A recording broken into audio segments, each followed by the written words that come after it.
Okay.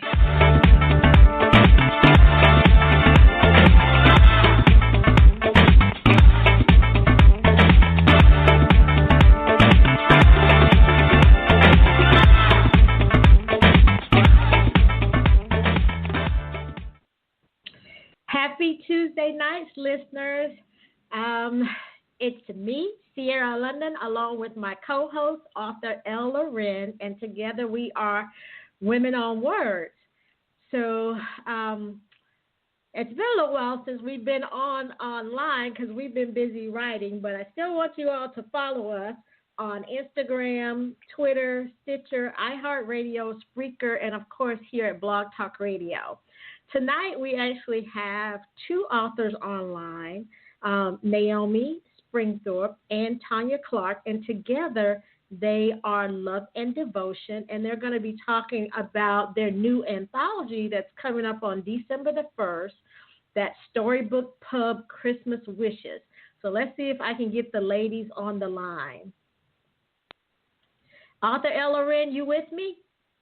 I'm here. Hey, it's good to have you on the line. It's been a while. It has. Yes. And then who else do we have on the line with us? Naomi, Tonya, y'all there? I'm here. This is Naomi. Here? Hey, Naomi. It's welcome. Naomi. Okay, welcome, Naomi. Hopefully Tonya will call in too. I don't see her here with us, but welcome to the show. And hopefully Tonya will join us soon on the show. But until then, why don't you tell us who you are, what you write, and how long you've been writing? Sure. So I'm Naomi Springthorp, and I write baseball romance. I write romantic comedy, and I write something that I've kind of dubbed calling it 90s throwback. So okay. It's not really historical, but it's, a different time, right? Yeah. So that's kind of my thing, and I tend to write on the hot side, though I'm finding over the last year when I'm writing some of the shorter stories, I'm leaning a little bit towards the sweet. Okay. Okay, Oh. Very nice. And how long have you been writing, Naomi? My first book came out in 2018 in the month of June. Wow. And at this point, I've got 9 books out and 2 anthologies that I'm part of. And the anthology we have coming out December 1st will be my 3rd anthology. And I know that I'm pretty sure Tonya can hear me because I'm just because what I could say. Yeah. But one of the things I know is, for instance, the very first signing I did, which was in June of 2018, that's when I met Tonya. Oh, that's wonderful.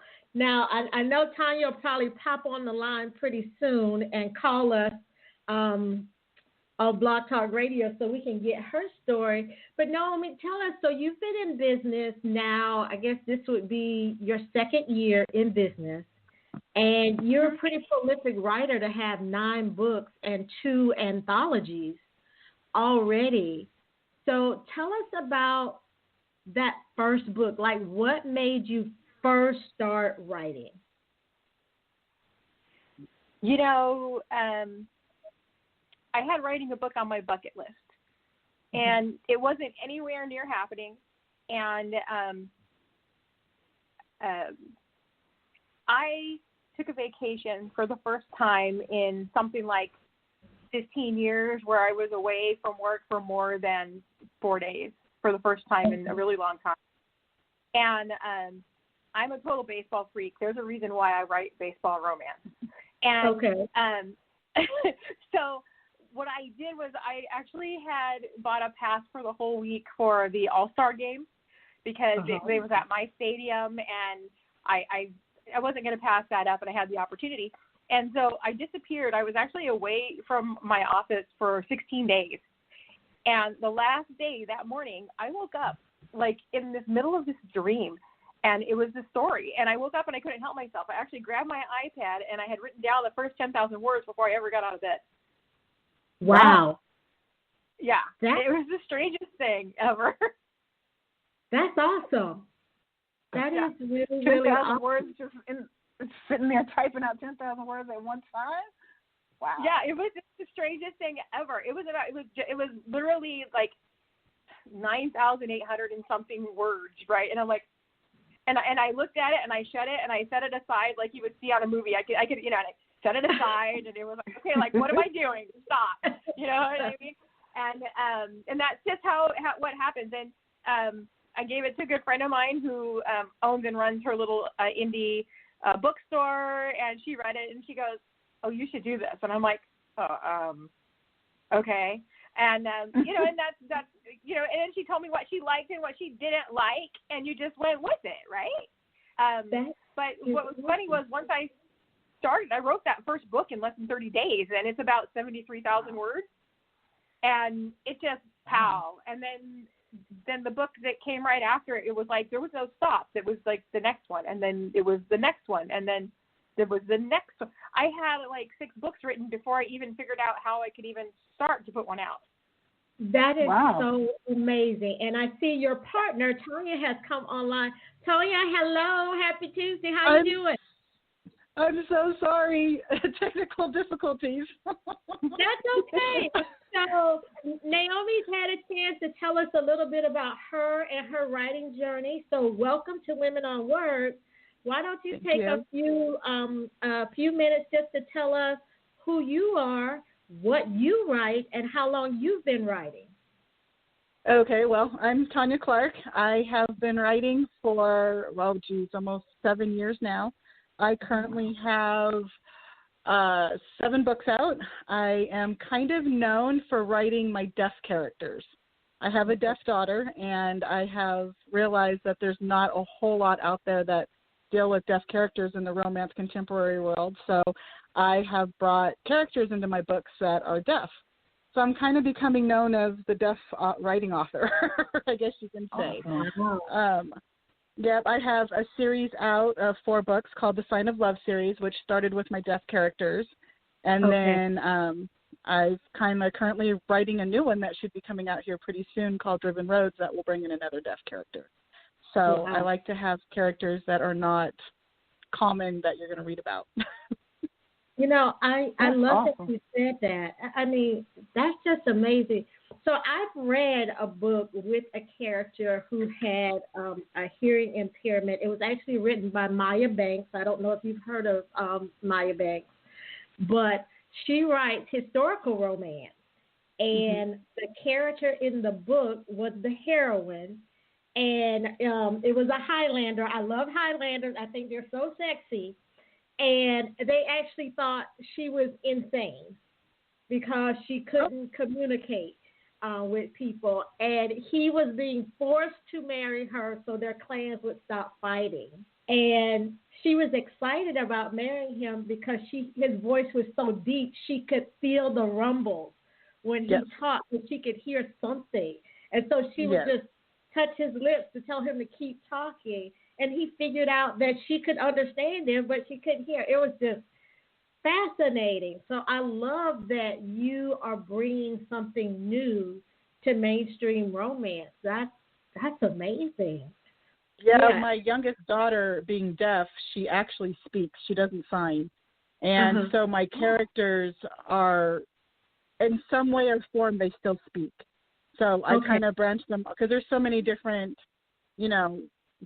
I don't want to say types of deaf, but they're, some still speak. So, like my daughter sings, so my newest book that's getting ready to come out is actually on a deaf singer who actually sings but is unable to hear. And it's about learning how to feel the music instead of hear the music. Wow, I love it. Okay, so I can go on talking. Lisa, do you want to jump in and ask any questions before we talk more about what these ladies have done together? They're established in their own right as authors, very successful at what they're doing, but they work together and they're building a successful brand together. So before I jump into that, I'll let Lisa. I just had for Tonya, when she said that her character is going to feel the music instead of hear it. I wondered what your research entailed. Well, when you're like writing that character. Yeah, well, like I said, my youngest daughter, she likes to sing. So I ask her a lot of questions on what she can feel with the strumming of a guitar against her chest, with the drums being, what they feel on the floor, that kind of thing. So it's more of feeling the music and feeling the beat and I've worked with the deaf. I actually went to school to be a translator as well. So, and I've worked with the deaf community and being able to talk to them. I mean, they go to concerts, they go everywhere. And it's more of, as they describe it, as feeling the music instead of hearing the music. And to be honest, when you can kind of shut out the hearing world and feel music through that sense, it kind of brings a whole new avenue of music to you. It's an eye opener. So being with the deaf community and being a parent of a deaf child has definitely opened up my eyes to a whole nother world. Yeah.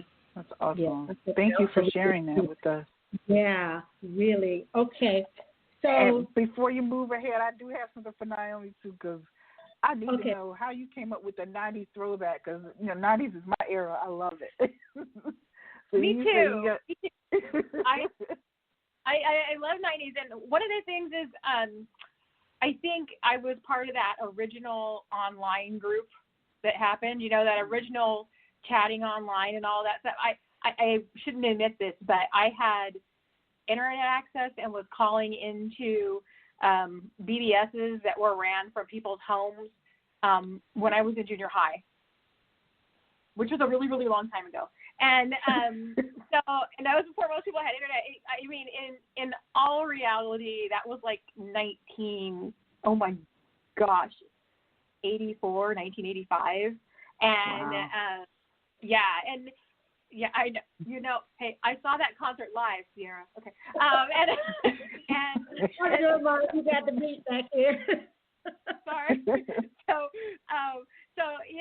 when you have those, I mean, I lived through some of those things, and I've always had a lot of music in my life, and the stories and things, and I think the times I remember the most that I had the most fun was in the early 90s, because I was an adult and I was out playing and having probably more fun than I should have.